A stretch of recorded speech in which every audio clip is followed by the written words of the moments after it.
All right, welcome to Biz Builders. Today we are going to be talking about Everything is Figureoutable by Marie Forleo. And again, I just told the group, like if you are not following her or you've never heard of her, go to YouTube, go to her website, tons of free content, and she's amazing. This book is based on a phrase that her mom used to tell her growing up. Marie, everything is figureoutable. And so she has used that phrase throughout her life and to build this multi-million-dollar amazing business supporting other women to follow their dreams. So this book is really helping us to annihilate limiting beliefs. Now, we all know that we all have limiting beliefs. Some of them are the same. A lot of them are going to be different, but we all have limiting beliefs. So she talks a lot in this book about what's holding you back. What are the dreams that you really want? What is your heart desire really? And how can you break through those limiting beliefs, get unstuck, and go after what you want?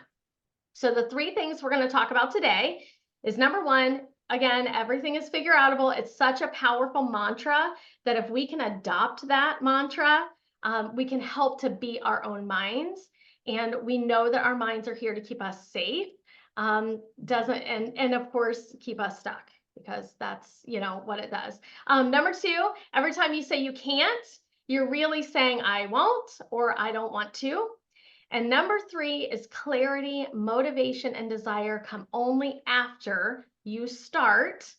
It never comes before.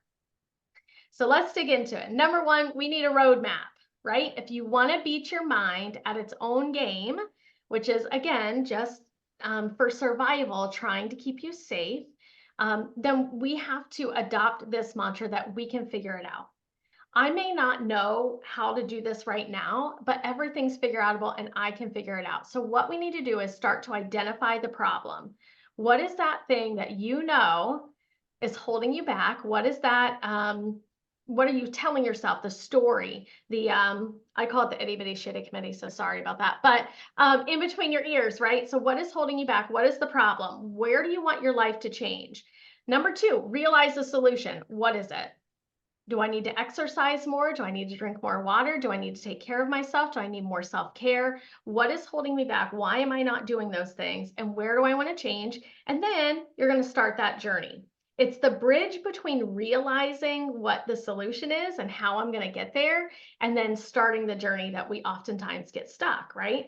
So once we do get unstuck, once we realize what those steps are, then we can go into starting that journey. And then we, of course, reap the benefits. And most of the time, we know that the benefits are more internal than they are ever external. So to get where you want to be, you need the right roadmap. And so it's the only way to really get the most bang for your buck. And what she's talking about here is time. Time is the most expendable, expensive resource we have, right? You can never get it back, and you only have a limited amount of it. So get your roadmap right. And then, of course, the rest is going to follow. So number two, you're making excuses. We all know it. We all make our own excuses. There's always going to be something in our lives where we say, oh, I can't do that, or I don't have time. How many times do we tell ourselves, I don't have time to exercise. I don't have time to eat right. I don't have time. I don't have this. I can't. The reality is we don't want to. When you say, I don't have time or I can't, you're basically saying it's not a priority and I don't want to figure it out. So at this juncture, at this part of the book, she talks about really getting honest with ourselves. What is it that you really, just because they say you're supposed to be doing something, or just because somebody says this should be your dream, or this is where you should go, or we have to get honest with ourselves and say, okay, you know what? I'm not doing it because I don't want to. I don't want to. For example, I used to think I needed to be some like big influencer and have all these followers and go out on social media and do all this stuff. I hate that stuff. I'm never going, like, I gotta be honest with myself. Like I say I can't, or I don't know what to say, or I don't know, because I don't want to figure it out. I don't want to be some big person out there where everybody knows my name. That's just not who I am. So really being honest with ourselves, catching ourselves the next time we say, I can't do that, or I don't have time to do that, really understanding, is that true? Like, do I really even want to? And if I do want to, I can figure out a way, right? I know that the resources are out there because if other people can figure it out, so can I, right? Adjust your expectations and then go to work. So if I don't want to be some big person out there, like big personality or whatever, then how can I grow my business, grow myself, the way that feels authentic to me? And then who do you need to know and what do you need to know to make it happen? That's really what stops us all, right? Like, what do I need to know to get to that point? And I always say that self-awareness is one of the greatest gifts you'll ever get in your lifetime, but you're the only one that can give it to you. So really this part of the whole presentation is about getting honest with yourself. And really when you say I can't, you're really saying I don't want to. Number 3, always start first. I remember all the time. Okay, paralysis by analysis is like my middle name, right? So I'm always analyzing and I get stuck and whatever, right? But I know that once I take my dance break, because you guys know how I love my dance breaks, take my dance break and then I get into it and I start, I'm done in like 20 minutes. I could spend 2 hours analyzing everything, analyzing data, going back, going here and there, and then I get into it and then it's like done in 20 minutes. So you want to start first, jump into it, get past that roadblock. Like, I'm going to figure this out. I don't know how to do all of this stuff, but I'm going to figure it out. And then you discover like this endless supply of motivation. Has that ever happened to anyone? Like, you put it off and you put it off and you put it off, taxes, bookkeeping, whatever. And then you get in there and you're like, oh my gosh, I totally got this. Took me 5 minutes to figure it out. I got it. Indecision too often paralyzes all of us, no matter who you are. Indecision is like, will paralyze all of us. So it's one of the biggest stumbling blocks in our way is that indecision. It's not possible to have much clarity at the beginning of a project, right? Because maybe you don't even know how to write a book or whatever it is, right?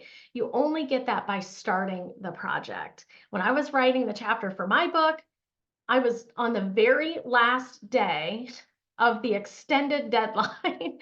And I know Colleen knows what I'm talking about because we just had this conversation. But waiting until the last minute. And then I went to Panera, got my earbuds in, and knocked that sucker out in like 2 hours and I was done. Right? So really starting is where the clarity comes from. Being aware of procrastination disguised as research and planning. How many of us have gotten stuck on that? YouTube, I'm looking at you. Right? So we can get so distracted with doing all this research and all this planning and using a planner and writing a map and all the things and then not doing any action because we're stuck in that paralyzation. So she says, value growth and learning over your own comfort zone and your own certainty and just being okay with falling flat on your face. I have fallen flat on my face publicly. I've done it privately, of course. But really that's where we learn. Right? We don't learn just going from the bottom of the ladder to the top. The learning is in the journey in the middle. All right, so here are our breakout questions. And if you are watching this on replay, I always highly recommend you grab that journal and you just journal about these things. Take a page or half a page in each question and just really look deep inside yourself and answer. If you were to look at your behavior, do you find that you have that I can figure this out mindset? Or do you often tell yourselves, oh, I can't do that. I don't know how to do that. What is one area of your business or life that you do feel stuck? We almost all of us have it. We have one area where it's like, I can't do that. Where you can implement this philosophy. What is keeping you stuck and what can you figure out to move the needle? So who do you need to know or what do you need to know to move that needle in your life or your business? And what's like one action step that you can choose from this presentation today to further your growth for next week? Write down something that you can do that can help you move and forward in your life or your business to figure it out. So I am here cheering you on. I will see you guys next time.